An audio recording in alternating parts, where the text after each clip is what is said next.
That's rather Cavaliers, Cleveland Cavaliers podcast on the Fans First Sports Network. Rocking it out today with my homies, Tate Boy Fresh and BP, as we recap the 102-93 loss of the Cleveland Cavaliers to the New York Knicks. But before we even talk about it, we'd like to thank those that are watching us live on YouTube and Facebook and listening to us on Spotify, iHeartRadio, Google Podcasts, Stitcher, and Amazon Music. Fellas, 102-93, Cleveland Cavaliers lost to the New York Knicks. First thoughts and first reactions of the loss tonight by the New York Knickerbockers. I'll go first if you want. This was a very tough loss to swallow. Bottom line, Donovan Mitchell really disappointed me. And, I mean, he's disappointed all of Cavs Nation. And I'll tell you what, Jalen Brunson has proven to be the better player in this series. I don't disagree, BP. I think that you've had a lot going on with Jalen Brunson in the matchup with the Cleveland Cavaliers guards. But Tate, first reaction and first thoughts of the 102-93 loss to the New York Knickerbockers. Donovan Mitchell definitely didn't give us enough today. He scored 2 points in the second half, I believe. Darius Garland got it going in the second half, but too little, too late. The Knicks, man, at the end of the day, as bad as Donovan Mitchell played today, as the Cavs are being outworked, out-hustled, and out-scrapped. That's what it comes down to. The entire game. The Knicks are just outworking them, out-hustling them, and out-scrapping them for every loose ball. The play, Jarrett Allen got the ball in the middle of the lane. I believe this was like the end of the second quarter, maybe. And he got it stripped from me. He could have got down the floor and tried to get it. He just bent over and swiped at it, and the Knicks take it down on a fast break and score. Josh Hart was taking the ball to Jarrett Allen's chest multiple times. I mean, even if Jarrett Allen don't stop him, you hard foul him. You don't let him take. You a big man. You don't let him take the ball to your chest and score over you. So I mean, it's just a mentality thing. I think with the Cavs, they're mental, and this will serve them good going into next year. Because it's going to be next year before we talk about the Cavs again. I mean, they could squeak a game too, but they haven't proven they can win in the Garden. I believe the Knicks are 6-2 against them this year overall. So just total disappointment, man, of the whole team. I had high expectations today. Looking forward to it. Had high expectations for the series. And Big G, we talked to Sweet T, shout out Sweet T, Lamar Thomas in Columbus, Ohio, but he told us that he didn't want no part of the Knicks. And he texted me today like, see, I told you, man, we didn't want no part of the Knicks. And it's turned out to be true. Yeah, for sure. Love the take for both of you guys about the early look at what happened with the Cavs in the 102-93 loss. But fellas, you know how we do. We do a recap and summary about what's going on with the Cavs. So versus going quarter by quarter, let's just talk about what put us in such a big deficit with that first half with Cleveland. What do you think was the good factors or the bad factors, or put us in position where we had such a deficit at halftime for the Cavs game? BP, I'm going to go to you first. What do you think were the big things going on with the Cavs and their inability to play ball in, ball out with the New York Knicks in the first half of the game? Unfortunately, I took notes again during this game, and the defense. My first line here was defense was not good enough. In the first quarter they gave up 30 points, and the Knicks could have had more. Every time Jalen Brunson went up for a shot, I was holding my breath because those shots were in and out. They could have had a lot more than 30 points in the first quarter. Mobley was pretty good in the first half with about 10 points. At least he was active. At least he wasn't, just fumbling the ball.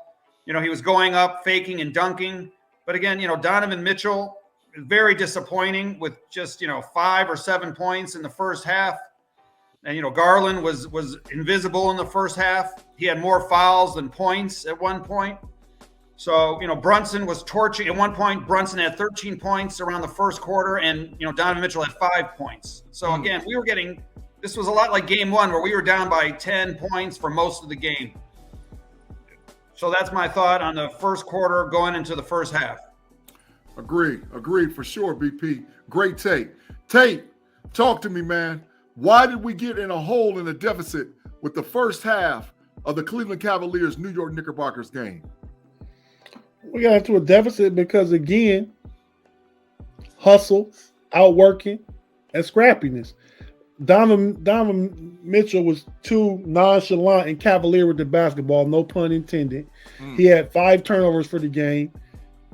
Mitchell only shot 5 of 18 from the field and was 0 of 4 from three-point range. We expect way more from him than that. Yeah. I mean, the Cavs just are folding on the big stage of what's MSG. I mean, maybe if they had played somebody in the first round that was that occupied a lesser stage, where it wasn't, like the Mecca, then maybe they would play better. Yeah. But yeah, they just and Evan Mobley, he was 5 of 8 from the field, which is good, but he gets rushed. He makes his move and he throws up that little hook or that little pull up in the lane, and he's rushing it. I mean, if he's patient, when he's patient, he gets the shots that he wants close to the basket. 5 of 8 is not enough for him for 12 points and 7 boards. He needs to be taking at least 15 shots. 15 shots a game, make or miss. Yeah. Jared Allen was 7-11 from the field. Yeah, that sounds good. But the Joker got 4 rebounds and couldn't stop Josh Hart going to the hole. Yeah. And had problems with Marcus Robinson for sure. Yeah. Robinson, the center. He had 11 rebounds. He's having his way. I mean, the Cavs, it's a mentality thing. And I don't want to blame JB yet, but JB is kind of calm, cool, and collected at all times. Sometimes teams take the identity of the coach on the identity of their coach, and Cleveland may need somebody that's a little bit, tougher, more in your face and things like that. I'm not saying fire JB right now, but there has to be a mentality change. First, they have the number one defense and not playing like the number one defense. I mean, they look bad on defense a few times out there today, more than a few times. Sure. Agreed.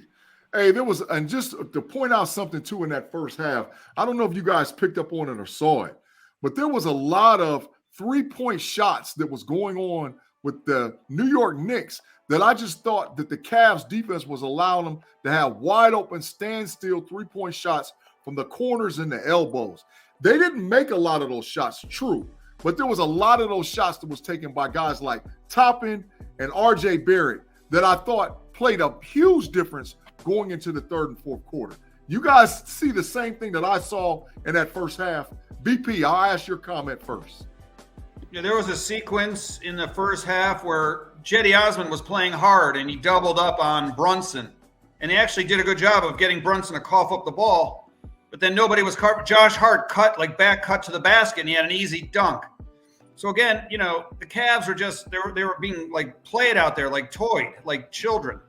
They didn't seem like a professional unit. It was a little bit, that was an embarrassing moment. So I think the Cavs again really wilted in the moment of the big crowd. They showed all the celebrities in the audience, all the comedians, and I think the Cavs were, I just think they couldn't handle the pressure of that Madison Square Garden crowd. Yeah. Tate, do you believe that the Garden crowd played a huge factor in that first half deficit for the Cavs? It definitely played a factor. I mean, that's why you want home court advantage. You know what I mean? Cleveland, I mean, as bad as they've played, it could be 2-2 if they don't squander away game one, because they squandered it away by giving up offensive rebounds at the end of game one. Again, being outworked, out-hustled. That's the theme to this whole series so far. The Knicks bring way more energy than what the Cavs bring. And that's where we're at right now. It's just a matter, and not a matter of X's and O's. It's a matter of effort and energy. Don't disagree at all, Tate. Don't disagree at all. Hey, so we transition to the third quarter, man, because that's when we saw life of the Cavs. And this is just why I don't understand how Cleveland's not able to maintain the way that they played in the third quarter. Fellas, this might have been the highlight of the game. Tell me what good things the Cavs did in the third quarter. I'll start with you, BP. What did the Cavs do to get themselves back into this game? Well, Darius Garland, played really well, in the third quarter. He brought the energy. He looked, again, elite like he did in game number 2. He, was either, doing those pull-up shots or getting the ball, suckering in the guys, then, throwing them off for dunks to the big guys. So he was playing with a lot of confidence. But again, Donovan Mitchell never got it going in the third quarter or the fourth quarter. So I really feel he disappointed the entire team. And I think he has a lot, he's from the New York area. His mom is in the audience.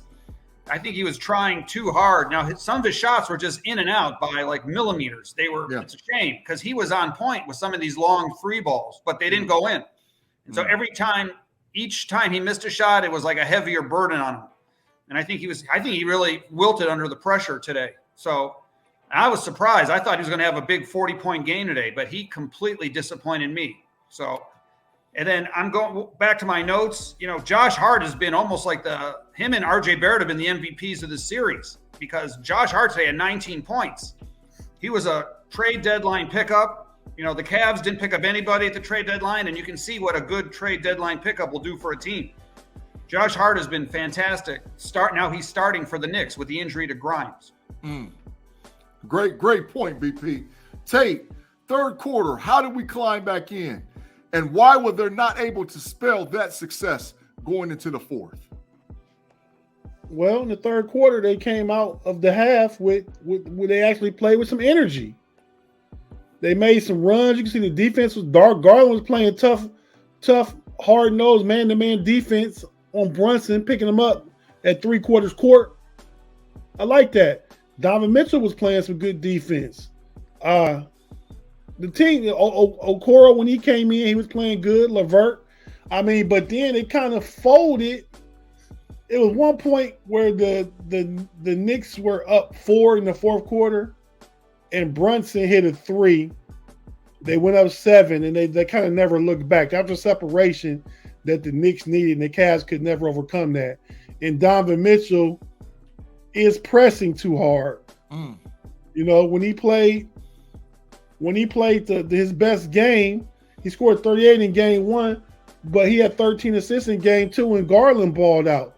I think he has to be able to find the balance between when he needs to take over and when he needs to kind of facilitate and share the ball and get others involved.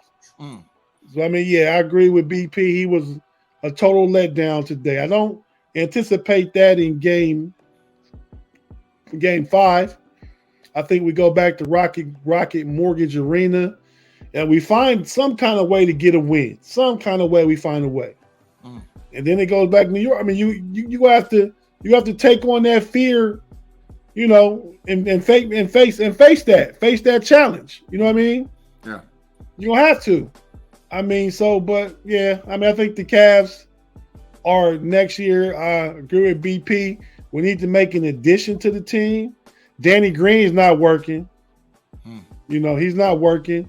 Chetty is not good enough defensively. He hustles. He plays with heart, and you got to admire that. But Brunson, took him, between the legs, cross, and then step back, and Chetty's on his heels, and Brunson pulls up from top of the key extended, and nails the shot. I think Okoro did a great job on Brunson. Okoro gave us a little offense today, and so did Chetty, but just not enough. Or Julius Randle to play as bad as he did, but like you said, RJ Barrett, Josh Hart, Obi Toppin, all bench players. Josh Hart started because Grimes is hurt, but their bench is just stronger than ours. Yeah, agreed. Definitely that the New York Knickerbockers have a stronger bench than the Cleveland Cavaliers at this stage in the game. Fellas, we've talked a bit about the energy that was going on in Madison Square Garden with RJ Barrett, Obi Toppin, and Jalen Brunson. Do you really believe that we're outmatched at those guard positions, considering the fact that we have a first-team All-NBA player in Donovan Mitchell and a guy with Garland that can fill it up anytime, any night? What do you think about what's going on with our guards and why we continue to struggle against the New York Knickerbockers. And a lot of folks saying we didn't want no part of the Knicks coming into this playoff series against them. BP, I'm going to ask you, who do you think has the advantage now that we're 4 games in with the Knicks up 3-1? It might be an obvious question, but where do you believe the deficit lies with the Cavaliers guards? You know, I've always been sort of fearful of the Cavs guards, their height, their lack of height. You know, they're both listed at 6'1". Now, Donovan Mitchell plays taller than 6'1". I always thought he was like 6'3", the way he plays. But, you know, RJ Barrett has really, he was an X factor, I said before the series, and he's never been a good shooter, but he's going to the basket and he's using his height, his 6'6", 6'7" height against our guards. And we really don't have a legit small forward. Even Okoro's he's really only 6'5". So RJ Barrett is feasting on these small, you know, our 2 guards and also our alleged small forward in Isaac Okoro. So I have to say, you know, RJ Barrett he's helped win these 2 games in New York for the Knicks. And, you know, I've been surprised. I thought he was going to lay an egg because he's always wilted under the pressure. He's been an underwhelming pro so far. He's put up, 19 points a game, but he's a bad shooter. He's not an efficient shooter. So, but today he got the best of the Cavs. And so I got to give him a credit. And I think him and Brunson and Josh Hart really helped lead them to victory. For sure. Tate, I'm going to shift the pendulum a little bit with this question to ask you about the Cavs. We saw Donovan Mitchell not play his best basketball today for the Cleveland Cavaliers. But how much of the blame factor do you lay at Mobley's feet considering we lose the game 103-92? My expectations for Mobley aren't as high as my expectations for Donovan Mitchell. So I can't lay the blame at his feet. Donovan Mitchell is an NBA All-Pro this year, is a multiple-time NBA All-Star, scored 28 points a game this season. So my expectations, I'm expecting more from Mobley than what he's given us, but it's not like I'm more disappointed in Mobley than I am Mitchell. Mobley, I don't think he got his first foul till like late in the second quarter, and he fouls out. He can't foul that much. I mean, he's needed in the game. He's probably needed more than Jared Allen because he actually can be a playmaker on offense as well. I don't think the problem are our guard. The problem with our guards, the problem isn't our guards or their size, in my opinion. I think it's their lack of both playing a good game at the same time and making shots. I think that's the biggest thing. I think the biggest thing again is the lack of work and hustle in Mitchell Robinson and Julius Randle, even though they have a good game today, just bullying our bigs. Our bigs are frail and light, and that's not a good mix. So I'm guessing Thibodeau devised the plan of just saying be physical with them. So when you're physical with them, as long as the game is on the perimeter and they can help side defense and block shots, but when somebody takes it to their chest, man, they don't respond well. Agreed. The New York Knicks definitely have been a physical basketball team in this series against the Cleveland Cavaliers. So, fellas, as we move to wrap up the show, we're down 3-1. We're going home. What do we got to do to get a win against the Knicks and extend the series? BP, what do we need to do for the Cleveland Cavaliers to get a victory in Game 5? One thing, if you looked at 3 out of the 4 games against the Knicks, we've scored less than 100 points. And I think we've lost all 3 of those games. So the Cavs, like today, they scored 93 points. That's just not good enough, especially in today's NBA where teams are scoring 115, 120 a night. So, again, Mobley had 8 shots. That's not enough shots. JB has to come up with a better – you never really see him, shout out a play and they run it and they get a bucket. It's – to me, I don't know. They just run pick and roll and some motion offense. So the Cavs also got to hit their shots. I mean, again, Donovan Mitchell today was horrible. Let's just be honest. You think it was like, 4 out of 18 or that's not going to work. The Brunson's been outplaying him. And, the Cavs have to play defense, better defense. Now, they did a good job against Julius Randle today. He only scored 7 points, but the other guys killed us. So the Cavs got to play defense, but they really got to hit shots, and they have not been hitting shots on a regular basis. For sure. Tate, is it adios muchachos for the Cleveland Cavaliers moving forward and exit out with a 4-1, or do we get a victory in Game 5 at home against the New York Knicks? I think Game 5 is Wednesday night. I think the Cavs need to and will feed off the home crowd. You know, that crowd in Cleveland is not going to let them come just be flat. So I think they'll come out to play for something. But like BP said, man, they have to shoot better than 26% from the three. They were 6 of 23 from the 3-point range. You guys shoot at least 35%, I think. So they got to up that. They had 24 assists, which was good. Garland had a lot of those in the second half to the Knicks 15. They got killed on the boards 47-33. They got to do better than that. And with Evan Mobley and Jarrett Allen both, they have to win the defensive block game. The Knicks had 7 blocks. That's mostly Mitchell Robinson. The Cavs have 5 blocks. And 23 personal fouls. We got to stop fouling, man. At one point, Mitchell had 4 or 5 fouls. No, he had 4. He might have got his 5th. Garland had 4, maybe 5. Mobley fouled out. I think LeVert had 4 fouls. We got to stop fouling, man. Play solid defense. I think I like bringing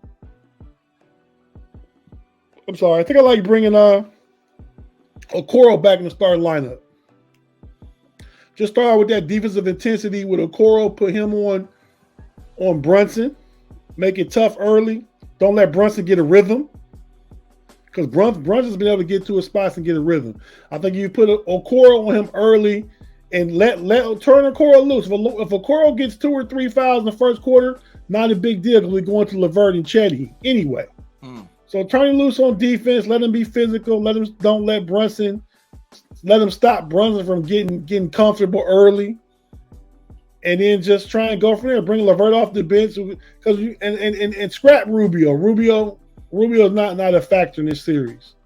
Rubio looks nothing close to what he did last year. One game last year in the Garden, Rubio hit 8 3-pointers before his injury last season. But yeah, Rubio's not ready right now. I think you just roll with Garland, LeVert, and Mitchell as 2 of your 3 guards on the court at all times. Put Okoro in there, get him in the rotation. And I still think there's a role for Lamar Stevens. What the Cavs are missing is what Lamar Stevens offers the Cavs. He's that grinder. He's that worker. He's that hustler. He's that dude that won't be bullied by Julius Randle or Mitchell Robinson. They need to find a way to insert Stevens and see how he does. For sure. All right, fellas, we're at the end of the podcast. Parting shots on that Cleveland Cavaliers podcast for this week's rendition to bring back or recap the 102-93 loss against the New York Knicks. BP, tell me what you got to say about the Cleveland Cavaliers. Yeah, today, unfortunately, it was a tough loss. We actually had a lead there, sometime in the game where we were up. There was even a point where it was like 92-85. They got Jetty Osman a 3-point shot from the top of the key, and he missed. But if he had made that and it was a good look, it would have been 92-88. So they were always like a step off. Going back to Cleveland, I think the Cavs can win. The crowd will, really get them all worked up. They'll be lathered up. I think they'll win Game 5. And, again, I witnessed the Cavs come back in 2016. They were down 3-1 against Golden State. Golden State was a lot tougher than the Knicks. Now, obviously, this is a bunch of all different guys here. But I'm still believing that these Cavs can come back because Donovan Mitchell has laid an egg in these last couple of games. So, and I think he's an all-pro type player, all-NBA type player. So he kind of owes us one. That's my opinion. I think the first explosion will come on Wednesday night, and then he might have one more bullet in the chamber for Madison Square Garden. For sure. That's it. So I'm still saying the Cavs can win Wednesday night, and then the next game in New York. And then, like I said all along, I think this is a 7-game series. I'll still stick to that. For sure. Tate Boy Fresh, parting shot on that Cleveland Cavaliers podcast. Yeah, man. Kind of agree with BP. I think we come back home and get Game 5, which is Wednesday night at 8 p.m. And the stage won't be as big. They played the first Game 1 on Saturday night. It was a ABC broadcast. Then Game 2, I think they played that on TNT. And this next game is Wednesday night on NBA TV. That's usually the game no one is looking at during, I didn't even know Boston Atlanta were playing. I'm watching the TNT games. So they won't be under that bright spectacle of the major broadcasts on ABC or TNT in MSG. So I think they can come out and maybe find some footing. And yeah, if they don't, I mean, we talk about the off season. We'll start our off season shows sometime shortly after the season ends for the Cavs, talking about what moves we need to make, talking about coaching. We'll be digging deep past just what happens on the court and what's happened this off season with Kobe Altman, JB Bickerstaff, Dan Gilbert, and all those people in the Cavs front office and upper management. But yeah, so all we can do is take it one at a time, man. That's all you can do when you're down 3-1. You got to win the next one. That's all they can do. So I think they can do it the next one, and then we'll see what happens after that. That's for sure. All right, fellas, we're out of here. We thank you again for watching and listening to us on That's Rather Cavaliers podcast on Fans First Sports Network. Please continue to check us out, like and subscribe on YouTube and Facebook, and continue to listen to us as we broadcast live with listeners on Spotify, iHeartRadio, Google Podcasts, Stitcher, and Amazon Music. As for your boy Big G, my man Tate Boy Fresh, and BP, thanks again for listening, and we're out of here.